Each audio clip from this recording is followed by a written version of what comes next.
Yes, people, what's going on? Welcome to Stretford, Paddock. I am McKola's, and United have been beaten 4-1 by City. And I can't lie, I'm just numb to it all now. Absolutely numb to it all. I was sat there on the kickoff, watching the goals go in. Even with Boovy next to me, I was numb to it all. Not even he could wind me up. Well, he could wind me up, but you know what I mean? At the moment, it just feels like this is what we are. You know, City are going to pull our pants down. Liverpool will pull our pants down. Yeah, we've got a chance against some of the other Premier League teams, but more often than not, Man United let us down. And when you look at the reasons why we may probably not get top 4, it's not because of these games against Manchester City. It's dropping 5 points against Watford. It's dropping 2 points from a winning position against Aston Villa. 2 points at Newcastle. 2 points against Everton. We've dropped so many points this season against teams that we should be beating. Now, Manchester City, we'd like to think we should be competing with them. But them beating us, you know, we're used to it now, unfortunately. And that shows you where Manchester United have fallen over the last couple of years. But today, look, the first 45 minutes, I was actually, even though we went off the pitch 2-1 down, I actually felt like the performance wasn't bad. We had defensive errors yet again.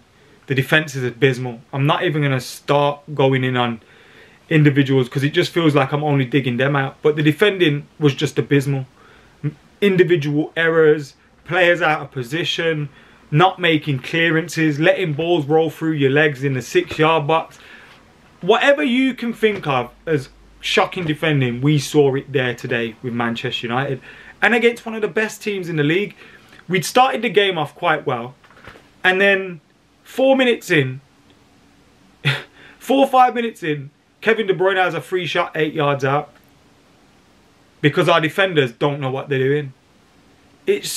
And we could possibly look at the manager or the coaching or the tactics or whatever. But we've seen these defenders do this under Ollie as well.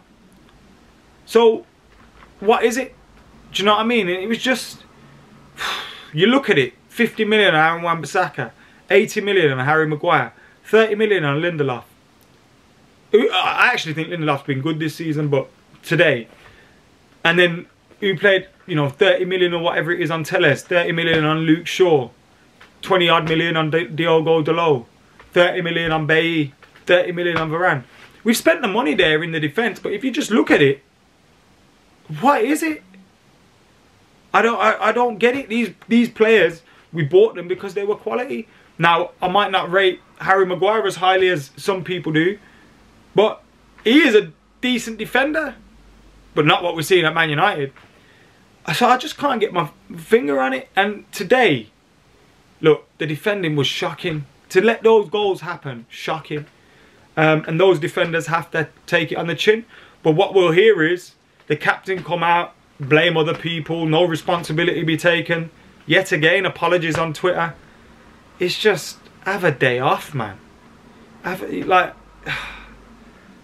never felt so disconnected from a United captain, a United team, as I do now. And that's not because of the results, but because of what we're seeing on the pitch.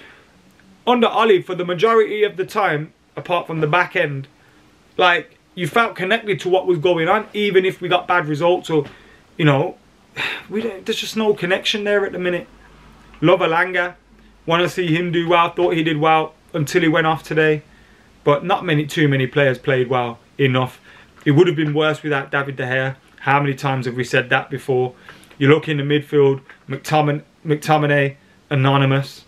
Fred, yeah, he's got all the energy and he's enthusiastic and he's running all over the pitch, but no quality. Pogba, great pass for the goal. Apart from that, didn't do much. Bruno, frustrated, gave the ball away a lot, didn't do much. Sancho, I thought, first half, very good. You know, second half, disappears out of the game. And I thought we got the tactics right in the first half in terms of we were pressing high up. We were pressing them in their faces. We were trying to win the ball off them early. We conceded 2 sloppy goals. It was a fantastic goal on our behalf from Pogba and Jadon Sancho. But then we just fall apart in the second half. And it's the same old thing. We can't perform for 2 halves, which to me suggests you know, we're not good enough, not fit enough, or both. But yeah, today isn't the reason why we're not top 4. Do you know, mate? Today, and the reason why, you know, not being able to compete with City is the reason why we haven't won a league in an awfully long time. But when you look at some of the points that we've dropped, Burnley, 2 points there. Again, we're dropping points left, right, and centre against relegation fodder. And now Arsenal are ahead of us on points with 3 games in hand. We've let a very poor, you know, they've been played well this season. Let me give them respect where it's due. But it's not the best Arsenal side. Do you know what I mean? So allowing them to take top 4 would be embarrassing. The fact we're even talking about top 4 is embarrassing. Because with the players this team has, with the money that's been spent, with the squad that we have, I know we should have invested in the holding midfield position and all those kind of things. But when you look out there, we're not seeing what we paid for in most of these players. The investment's been poor. And that's why they have to allow someone like Ralph Rangnick to go upstairs and help the manager in terms of the recruitment. Because whatever you think about Ralph in terms of manager, recruitment is his thing. If we're going to bring in a Ten Hag, we hear about, you know, briefs as soon as the game finishes about Man United looking to appoint their new manager in the next couple of weeks. Could be Ten Hag, it could be Poch. But if we don't have the recruitment right, if we don't have the structures in place around them, they ain't going to go nowhere. I mean, Darren Fletcher came in, and this isn't to blame Darren Fletcher, but I'm just pointing out another example. He came in as some sort of technical director, bridging the gap, all this, that and that, the other. Then he was involved in appointing Rangnick. Then he sat on the bench next to Rangnick. Then Rangnick's saying, I don't know what he's actually here. Like, what is going on at the club? It's beyond just the players, but the players at the moment are a big problem. It's beyond just the manager, but obviously only having an interim manager is a big problem. It's beyond just the recruitment and the board and all those things, but those things are key. Look at any successful team. You know, yes, Liverpool are fantastic because of Klopp, and City are fantastic because of Pep, but their recruitment's right. You know, everything that they're doing off the pitch is working and it's right. It's not at Manchester United. And hopefully, you know, we're going to start to learn more about some of these players. We need to take the loss on some of them this summer.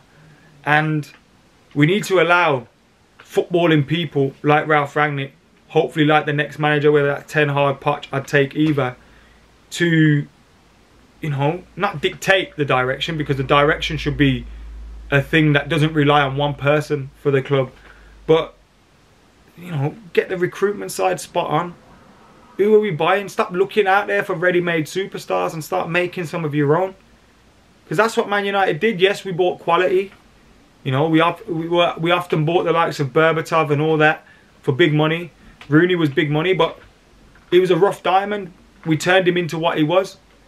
You know, Ronaldo, great potential. We didn't know what Ronaldo was going to be. We have to start creating our own players, not just looking to buy players that are ready-made and going to fit into the team. Although, when you're looking at midfield, we need a ready-made holding midfielder, man. Because I can't go on with this stuff. There's so much wrong. Anyway, let us know your thoughts in the comments below. See you soon.